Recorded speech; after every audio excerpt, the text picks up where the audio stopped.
नमस्कार। देश भर में कोरोना के मामले लगातार बढ़ते जा रहे हैं। अब तक 37,776 संक्रमित मरीज हमारे देश में हैं। एक दिन में सबसे ज़्यादा केस सामने आए। 2,411 कोरोना के मामले एक दिन में हैं। वहीं ICMR का कहना है कि 10 लाख से ज़्यादा टेस्ट किए जा चुके हैं। वहीं अमेरिका की एक दवा भी बहुत चर्चा है। ये दवा है रेमडेसिविर। इस दवा का इस्तेमाल इबोला वायरस के मरीजों पर किया गया था। अब कोरोना वायरस में इस दवा से उम्मीद की जा रही है। तो आज हमारे साथ खास मेहमान डॉक्टर रणदीप गुलेरिया, निदेशक all India institute of medical sciences AIIMS के मौजूद हैं। बहुत बहुत धन्यवाद सर अपना समय देने के लिए। सर, मेरा पहला सवाल ये मैं आपसे जानना चाहूँगी, खबरों की दुनिया से आती हूँ कि एक बड़ी संख्या में हमारे विस्थापित मजदूर अपने घरों को जा रहे हैं। अब जैसे बिहार के लिए खबर आ रही है 29 लाख लोग शायद जाएंगे। जब इतने बड़े स्केल में लोग जा रहे हैं, वहाँ पे क्या ध्यान रखने की ज़रूरत है? हालांकि कहा जा रहा है कि क्वारंटीन रखा जाएगा, लेकिन आप किस तरह से देख रहे हैं स्थिति को? तो इसमें दो चीज़ें हैं। एक इशू तो ये है, हेल्थ पॉइंट ऑफ व्यू से हमें बहुत ध्यान रखने की ज़रूरत है, क्योंकि ये बात सही है कि जैसे जैसे लोग एक जगह से दूसरी जगह जाएंगे तो साथ में वायरस या इन्फेक्शन भी ले जा सकते हैं। और हम ये नहीं चाहते कि जहाँ पे अभी कोविड-19 नहीं है वहाँ पे कोई हॉटस्पॉट बने या ज़्यादा केसेस हों। तो पहली चीज़ तो यही है कि इन सबको, जहाँ भी ये जा रहे हैं, अगर कोई भी लक्षण हो तो एकदम हेल्थ अथॉरिटीज़ को रिपोर्ट करना चाहिए।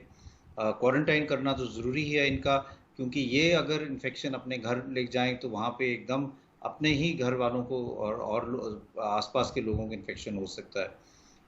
ये एक ह्यूमैनिटेरियन इशू है, क्योंकि यहाँ पे कई जो लोग हैं वो फंसे हुए हैं। उनकी कोई कमाई भी नहीं हो रही है, तो इसलिए उनका घर जाना ज़रूरी भी है, क्योंकि लॉकडाउन एक्सटेंड हुआ है। लेकिन हेल्थ पॉइंट ऑफ व्यू से ये बहुत ज़रूरी है कि हम उनको क्वारंटाइन करें, उनकी पूरी देखभाल करें, जिससे इन्फेक्शन जो है वो आगे ना फैल पाए उस एरिया में। बिल्कुल, साथ ही सफर के दौरान भी एहतियात बरतें। सर, एक और आज की खबर आई कि कापसखेड़ा एक इलाका है दिल्ली में, बॉर्डर में, वहाँ पे एक साथ एक बिल्डिंग में 41 लोग संक्रमित पाए गए हैं। अब सवाल यहाँ पे ये उठ रहा है कि 13 दिन बाद 175 लोगों का टेस्ट हुआ और 13 दिन बाद रिजल्ट आया। इसको आप कैसे देख रहे हैं? क्या जो रिजल्ट, जो नतीजा आता है, ये 41 लोग पॉजिटिव एक साथ पाए गए, तो क्या इसमें कुछ जल्दी हो सकती है या क्या आपके व्यूज हैं इस पे? मेरा ये मानना है कि हमें जो टर्न अराउंड टाइम है रिजल्ट्स का, वो जितना कम कर पाएँ वो करने की ज़रूरत है, चाहे और लैब्स खोलने की ज़रूरत हो। क्योंकि अगर हम किसी को क्वारंटाइन करते हैं या नहीं करते हैं और वो पॉजिटिव है, तो वो इतने दिनों के लिए इन्फेक्शन फैला भी सकता है। और ये पॉसिबिलिटी है कि क्योंकि कोई डायग्नोज नहीं हुआ और वो अपने बिल्डिंग में आगे पीछे चलता रहा, घूमता रहा और औरों के क्लोज कांटेक्ट में आया, तो इसलिए वहाँ पे एक क्लस्टर बन गया है। तो इसीलिए ये बात ज़रूरी है कि जैसे जैसे हम अपने टेस्ट बढ़ा रहे हैं, उसी तरह से हम उसकी रिपोर्टिंग और टर्न अराउंड टाइम को भी जल्दी करें, जिससे हमारी रिपोर्ट्स जल्दी लोगों को मिले, हेल्थ अथॉरिटीज़ को मिले, पब्लिक हेल्थ एक्सपर्ट्स को मिले, जिससे जो इंटरवेंशन स्ट्रैटेजीज़ हैं वो भी टाइम पे हो पाए। ठीक है सर, और भी सवाल हैं, आगे लेते रहेंगे, लेकिन अब हमारे साथ हमारे कॉलर्स जुड़ रहे हैं। डॉक्टर हारून एजाज, रायबरेली, उत्तर प्रदेश से उनका फोन है। जी डॉक्टर एजाज, पूछिए अपना सवाल सर से। डॉक्टर साहब, हमको ईथर थेरेपी के बारे में जानना है कि इसको अभी 2-3 दिन पहले हमने न्यूज चैनल पर देखा था कि काफी अच्छे इसके रिस्पांस है, तो इसका क्या ट्रायल हो रहा है, इसके बारे में आपका क्या ख्याल है? मैं समझा नहीं जी, क्वेश्चन क्या था इनका? डॉक्टर साहब, ईथर थेरेपी के बारे में भी ईथर थेरेपी 4 दिन पहले हमने न्यूज चैनल पर देखा है। जी जी। ईथर से कोरोना के पेशेंट ठीक हो रहे हैं? नहीं, इस पे कोई ज़्यादा वो सच नहीं है कि कोई ईथर थेरेपी से कोरोना के पेशेंट ठीक हो रहे हैं। अभी जो ट्रायल्स हो रहे हैं वो कई ड्रग्स पे हो रहे हैं, कई दवाइयों पे हो रहे हैं, लेकिन ईथर थेरेपी पे ऐसा कोई ट्रायल नहीं है। डॉक्टर गुलेरिया, ये रेमडेसिविर जो ये दवाई की बहुत आजकल चर्चा हो रही है, आपका क्या व्यू है इस पे? तो रेमडेसिविर जो है, जैसे आपने कहा कि ये दवाई नई नहीं है, ये इबोला के टाइम में भी ट्राई की गई थी और इतना सक्सेस नहीं पाया गया था। अभी जो कुछ स्टडीज़ शुरू में आई थी उन्होंने इतना पॉजिटिव रिजल्ट नहीं दिखाया था, लेकिन पिछले कुछ दिनों में एक स्टडी आई है जिसने ये दिखाया है कि ये जो जिन पेशेंट्स को दी गई कोविड-19 के सीवियर पेशेंट्स को, उसमें हॉस्पिटल स्टे कम हुआ और कुछ हद तक ट्रेंड ऐसा था कि कुछ मोर्टेलिटी बेनिफिट भी हैं, कम डेथ्स हुई जिन लोगों को रेमडेसिविर मिला एज कम्पेयर टू जिनको नहीं मिला था।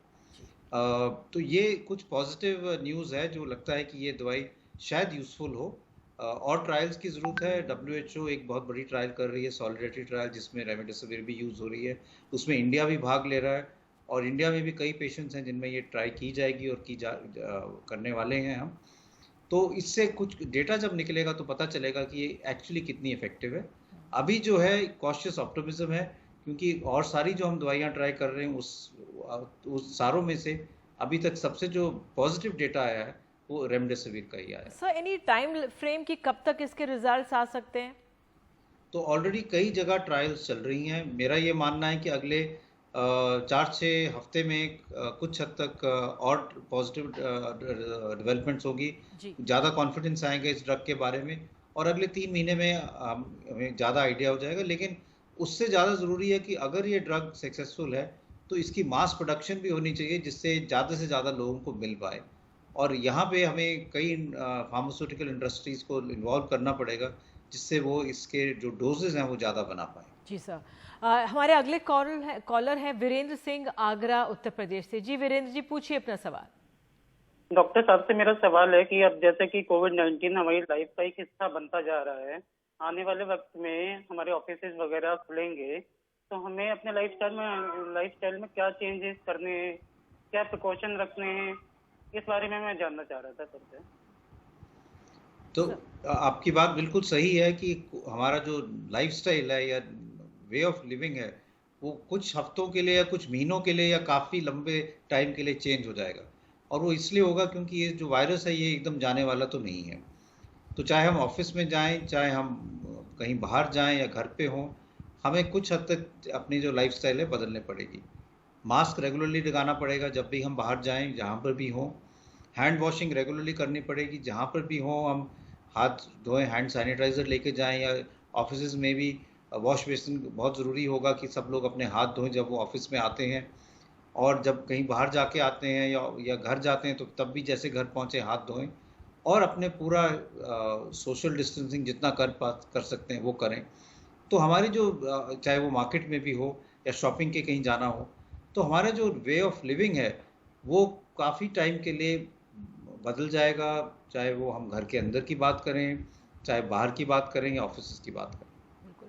हमारे अगले कॉलर हैं शबीर उल हसन, श्रीनगर, कश्मीर से। जी हसन जी, पूछिए सवाल। जी बेसिकली मेरा क्वेश्चन है, जो हम कपड़े दिन में पहनते हैं, काम पे जाते हैं तो शाम को वापस आते हैं, हमें उन कपड़ों का क्या करना है? बाहर से निकालने, फिर वहीं पे रखने, या डायरेक्ट वॉशिंग मशीन में डालने हैं, या ऐसे ही रख सकते हैं? तो आपका सवाल काफ़ी इम्पोर्टेंट है। कई लोग ये सोचते हैं कि हम बाहर जाते हैं तो हमें कपड़ों में इन्फेक्शन तो नहीं हो सकता। ज़्यादातर अगर हम देखें तो जो कपड़ों में इन्फेक्शन ड्रॉपलेट्स रहने के लंबे टाइम रहने के चांसेस कम हैं। लेकिन सेफ्टी के पॉइंट ऑफ व्यू से, एहतियात के तौर पे मैं यही कहूँगा कि आप जो भी कपड़े हैं जब घर आएँ तो उनको बदलें, उनको वॉशिंग मशीन में डालें, अच्छी तरह से धुला लें और नहा सकते हैं तो नहाएं और उसके बाद अपने घर के कपड़े डाल लें। कई लोग अपने जूते भी बाहर रख लेते हैं कि अंदर नहीं लेके आते, जिससे इन्फेक्शन अगर कहीं जूतों में हो तो अंदर नहीं आएगा। तो ये जो जनरल प्रिकॉशंस हैं ये अभी कुछ टाइम के लिए तो हमें करने चाहिए कि जो हम बाहर वाले कपड़े हैं उनको चेंज करके घर वाले डाल लें और उनको रोज़ अच्छी तरह से वॉशिंग मशीन में साबुन से धो लें। तो उससे अगर बाय चांस कोई इन्फेक्शन कपड़ों में लगने का डर हो, जो वैसे बड़ा कम है, तो वो नहीं होगा। बिल्कुल। हमारे अगले कॉलर बिहार से, मुजफ्फरपुर से हैं अमजद खान। जी मिस्टर खान, पूछिए अपना सवाल। जी नमस्कार सर। जी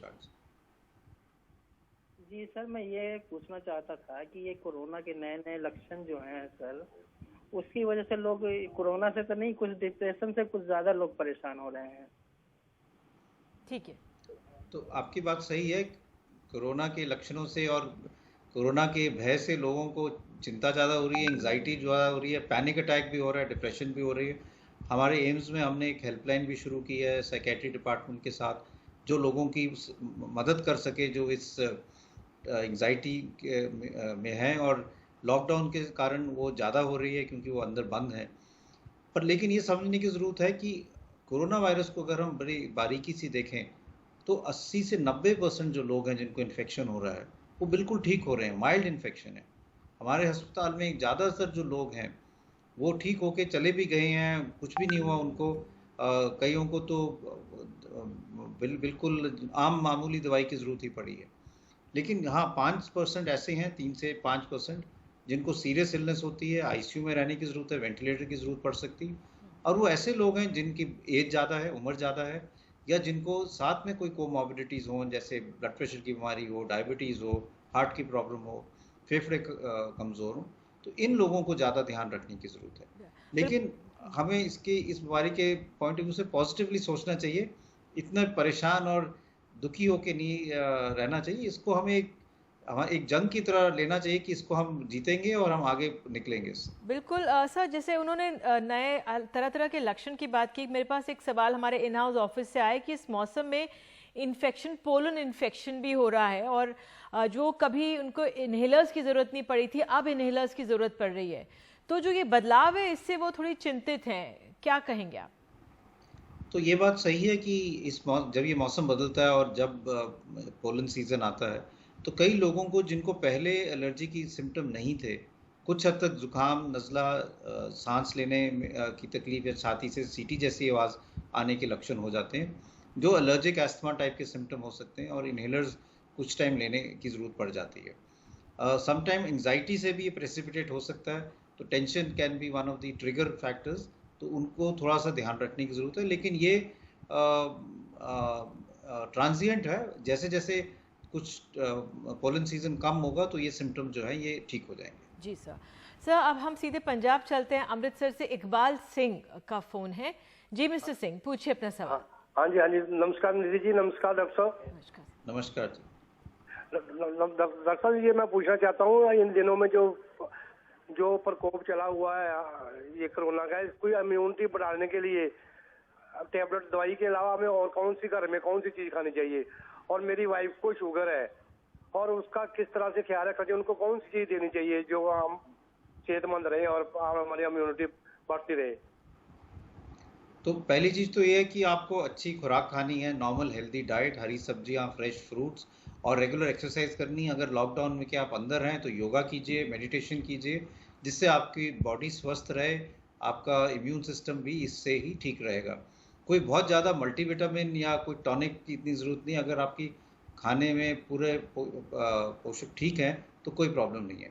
आपकी जो वाइफ है उनको थोड़ा ध्यान रखने की ज़रूरत है, और बहुत ज़रूरी है कि वो अपना पूरा 2 चीज़ें ध्यान रखें। एक तो अपनी शुगर कंट्रोल बहुत अच्छी हो, अपने शुगर रेगुलरली चेक करके देखें, अगर ज़्यादा है तो अपने डॉक्टर से संपर्क करें जिससे दवाई का डोज एडजस्ट हो जाए।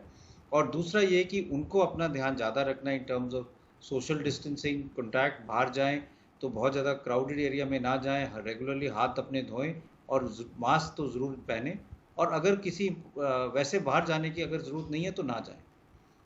बिल्कुल सर। सर, महाराष्ट्र अब चलते हैं। मोहम्मद रशीद जालना से इनका फ़ोन है। जी, पूछिए अपना सवाल। सर जी, ये जो वायरस है ये नेचुरल है या मैन्युफैक्चरर है? मैं समझा नहीं, वायरस जो है ये वायरस नेचुरल है या मैन्युफैक्चरर है? अच्छा, नेचुरल। ये जो वायरस है, ये जो है, अभी तक जो डेटा आया है वो ये है कि ये जो वायरस है ये नेचुरल है, ये स्पीशीज जंप करके आया है। ये वायरस जो है ये एनिमल ओरिजिन का है, मतलब जानवरों में या एनिमल्स में पाया जाता है, लेकिन इस वायरस ने म्यूटेट किया और म्यूटेट करने से ये ह्यूमंस में या इंसानों में आ गया। तो एक नॉवल वायरस हो गया जो पहले कभी इंसान में था नहीं, इसलिए इतने ज़्यादा केसेस हो रहे हैं जी। दूसरा, इस वायरस ने एक और चीज़ जो डेवलप की जो कई वायरसेस में नहीं है, वो है sustained human to human spread. एकदम एक इंसान से दूसरे इंसान में एकदम फैलने की जो है इस वायरस में क्षमता है, जिसके कारण ये एकदम सारी दुनिया में फैल गया है।